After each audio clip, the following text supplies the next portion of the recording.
Mana hurmatli yurtdoshlar, menakay kimga shunday biyagumuz kerak bo'lsa, menakay bor.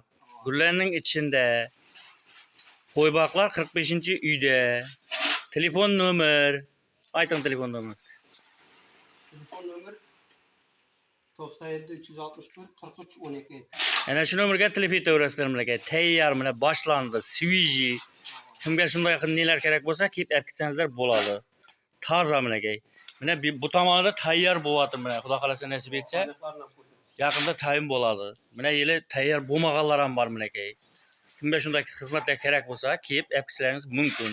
Gullarning ichida uzoq emas, yaqin. Agar mabodo kelishsangizlar, dastlabkida bor. O'zingiz kelib gaplashib, olib ketsangizlar bo'ladi. Mana qiziqlar ham bor ichida. Hammangizga mana rahmat. Yaxshilab ko'rsa. Menakay, ko'ringlar. Mana Mojir qo'ziqurtani qara. Mana bor. Hammasi tayyor mana. Kelib gaplashib, kelishib olib ketaverasizlar.